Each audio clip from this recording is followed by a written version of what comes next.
Welcome back to the briefing. There's a number that defines the current state of modern warfare better than any tactical map or casualty report, and it is not a body count or weapon system designation. It is a percentage, 90%. That is how much time the leader of a nuclear-armed nation with the world's most advanced air defense systems now spends in the air, inside an aircraft, because the ground has become a kill zone that no static defense can protect against. The leader of Israel is governing from 35,000 feet connected to his military and cabinet through highly encrypted satellite links. Because staying in one location for more than a few hours creates a targeting window that precision strike technology can exploit faster than any security protocol can prevent. Let that sink in for a moment. The most defended buildings in one of the most militarized states on Earth are now considered too vulnerable for their primary occupant to use. That is not a tactical adjustment. That is a structural admission that the assumptions about leadership security that defined the past 70 years of conflict no longer hold. And the mirror image of this reality exists on the other side.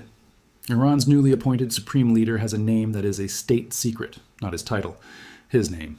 The identity of the person now running Iran's government is being concealed from the public, from foreign intelligence, from everyone except the innermost circle of the IRGC command structure. Because the intelligence fusion that allowed Israel and the United States to geolocate and eliminate the previous leader is still operational and still targeting anyone who assumes visible authority. So governance in Tehran is being conducted from the shadows by a leader whose identity cannot be revealed, because revealing it creates the intelligence marker that precision strike systems require. Two governments, two nuclear threshold nations, both conducting leadership from positions of extreme operational security, because the cost of being visible, of being stationary, of occupying the buildings that governments are supposed to occupy is now higher than the cost of governing in motion or in secret. Stay with me, because what is happening in Tel Aviv explains why both leaders have adopted these extreme measures. The city is under sustained bombardment, not occasional strikes, sustained and relentless.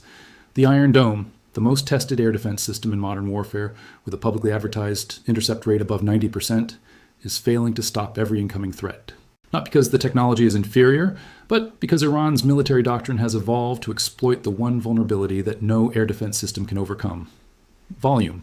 The strategy is called saturation. Fire more projectiles than the defender has interceptors. Force the system to engage cheaper threats with expensive missiles until the defender's magazine is depleted and the high-value targets get through. A drone that costs $5,000 to manufacture forces Israel to fire an interceptor that costs $50,000. A basic rocket forces a response that costs 10 times more. And when you scale that across hundreds of launches per day, the financial and logistical mathematics become unsustainable for the defender. Israel is spending its way into a stockpile crisis, while Iran is mass-producing the threats that create it. Now here is where the cost asymmetry becomes catastrophic. The United States, Israel's primary military backer and the source of its most advanced defensive systems, just lost one of its most valuable strategic assets in the region. The ANTPY-2 radar, the primary sensor for the THAAD missile defense system stationed at Muwafaq Salti Air Base in Jordan, was struck and destroyed in a precision attack. This is not a truck-mounted launcher or a field battery. This is a $500 million radar array the size of a football field, designed to detect ballistic missiles hundreds of miles away and provide the tracking data that allows interceptors to engage them. It was the eye of the entire air defense architecture in the Eastern Theater, and it is now blind. The strike that destroyed it required intelligence on the exact location of a system that is mobile, heavily defended, and operated under strict emissions control to avoid giving away its position. Someone knew where it was, when it would be vulnerable, and how to get ammunition through the defenses surrounding it. That is not battlefield opportunism. That is intelligence-driven targeting at a level that suggests either catastrophic operational security failures or penetration of the networks that control U.S. military positioning in the region. But the damage is not limited to hardware.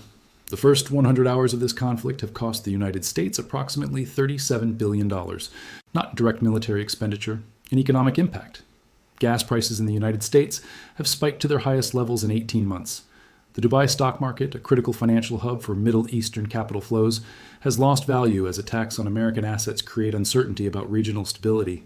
And the Strait of Hormuz, the choke point through which 1/5 of the world's oil transits, is under a closure threat that has sent insurance premiums for tanker traffic to levels that make commercial shipping economically unviable. Iran has publicly stated it will only target Israeli and American vessels, but the insurance underwriters who price risk for every tanker moving through that strait do not operate on public statements.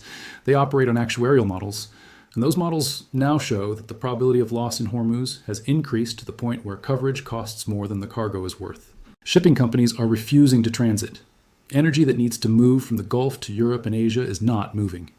And the ripple effects are appearing in heating bills in Canada, transportation costs in Europe, and manufacturing inputs across every supply chain that depends on Gulf oil or liquefied natural gas.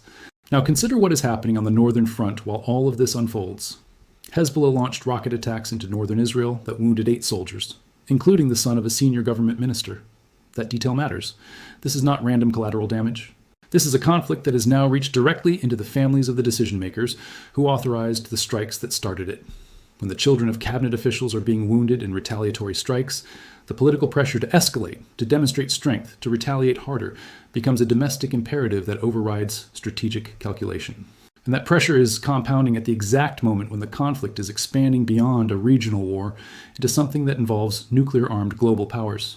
Russia has entered the equation, not with troops or direct military intervention, but with something more valuable and more dangerous: intelligence. Multiple credible reports indicate that Russia is providing Iran with targeting data, satellite imagery, and strategic guidance on how to strike American positions in the region. The phone call between the Russian and Iranian heads of state, confirmed by both governments, is being interpreted in Western capitals as the formalization of a military partnership that has been developing in the shadows for months. Russia has spent 2 years watching its own communications, and military planning appear in Western press reports with suspicious regularity. It has purged officers, restricted access, and tightened operational security in ways that suggest deep institutional paranoia about penetration. And now it is sharing sensitive intelligence with Iran, a country that just lost its supreme leader in a strike that succeeded, despite having Chinese radar systems.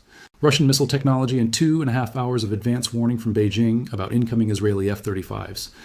If Russia is willing to provide targeting data to a partner whose security apparatus was just catastrophically compromised, that suggests either desperation to create problems for the United States in multiple theaters simultaneously, or confidence that the intelligence sharing will not be traced back in ways that create direct consequences for Moscow. Here is what all of this looks like from the perspective of an American voter who is not tracking THAAD systems or insurance premiums. Gas prices are up. That is the only metric that matters domestically. Polling shows a majority of Americans do not view this as their war and do not want to bear the costs. Political figures who campaigned on ending wars now face a credibility test as the administration prosecutes the largest air campaign in the region since 2003 without a clear endpoint, without defined objectives, and without congressional authorization. The domestic political cost is compounding daily as energy prices rise, economic impact spreads, and casualties mount without a narrative explaining why American interests require continued involvement in a war that started with a decapitation strike and has expanded to involve Russian intelligence sharing Chinese radar systems and retaliatory attacks on American bases across 12 countries. And the operational reality is getting worse, not better. Israel's military is conducting air operations at a tempo that requires real-time intelligence fusion, logistical support, and diplomatic cover that only the United States can provide. Ground forces are advancing into southern Lebanon, while evacuation orders are being issued for neighborhoods in Beirut. And sustained bombardment is reshaping the political geography of the region before any ceasefire can freeze positions. This is not a counterterrorism operation with limited objectives. This is territorial restructuring under the cover of a regional war. And the strategic question that no one in Washington or Tel Aviv wants to answer publicly is what happens when the objectives of that restructuring conflict with the interests of other regional powers who have their own stakes in Lebanon's political future. Turkey is watching. The Gulf states are watching. Egypt is watching. Every government in the region is recalculating what alignment with the United States means when that alignment produces economic costs, security vulnerabilities, and political pressure without corresponding benefits in the form of stability or protection. The THAAD radar that just got destroyed in Jordan was supposed to be the guarantee that American defensive systems could protect allied nations from ballistic missile threats. Its destruction demonstrates that even the most advanced systems can be defeated by adversaries with sufficient intelligence, precision, and willingness to strike high-value targets. And if a $500 million radar array can be taken offline, then what protection do the Patriot batteries and THAAD systems stationed in Saudi Arabia, the UAE, and Qatar actually provide? The answer is less than their governments paid for. And that realization is driving a reassessment of security relationships that have defined the region for decades. Now here's the part that should terrify anyone paying attention to the trajectory of this conflict. The cost to attack is always lower than the cost to defend when the attacker can mass-produce threats faster than the defender can replace interceptors. Iran's drone and missile production capacity, even after losing 60 to 80% of its launch facilities in the initial strikes, is still sufficient to sustain operations at a level that forces Israel and the United States to expend interceptors faster than they can be resupplied. The Shahed drones that are overwhelming air defenses cost less than $20,000 to manufacture. The interceptors being used to shoot them down cost between $50,000 and $1 million depending on the system. That 10-to-1 cost disparity means that every engagement favors the attacker economically. And when you multiply that across sustained conflict, the defender reaches a point where continuing to engage every threat depletes stockpiles to levels that create vulnerabilities for higher priority targets. Which brings us to the Ukrainian solution that desperation is now importing into the Gulf. Britain is coordinating the transfer of Ukrainian military engineers to the United Arab Emirates to test low-cost anti-drone systems developed during 4 years of defending against the exact saturation attacks that are now overwhelming Gulf air defenses. The systems cost $2,000 to $3,000. Acoustic sensors, rapid-fire targeting, low-tech counters to high-volume threats. They work on land in Eastern Europe. Whether they work over water in the Persian Gulf, whether they can be integrated with existing air defense networks, whether they can be scaled to protect critical infrastructure across multiple countries simultaneously, all of that is unknown. It is an experiment being conducted in real time with the economic and military infrastructure of the Gulf states as the test environment. If it works, it represents the first viable solution to the cost asymmetry problem. If it does not, then the current trajectory continues until one side's capacity to sustain operations collapses. So here is the question no one wants to answer. What happens when the leader of a nuclear-armed state is governing from an aircraft because the ground is too dangerous? What happens when the identity of another nuclear threshold nation's leader is a state secret because visibility creates a kill zone? What happens when a $500 million radar gets destroyed, $37 billion in economic damage accumulates in 100 hours, and gas prices spike to 18-month highs while polling shows the public does not support the war?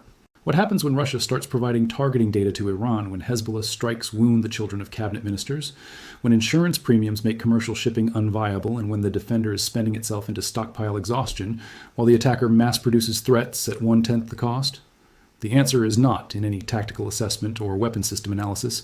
The answer is in the mathematics of asymmetric warfare and the political sustainability of conflicts that impose costs without delivering victories. Share this now, because the gap between what officials are saying about defensive capabilities and what the destruction of a $500 million radar reveals about actual vulnerabilities is not a minor discrepancy.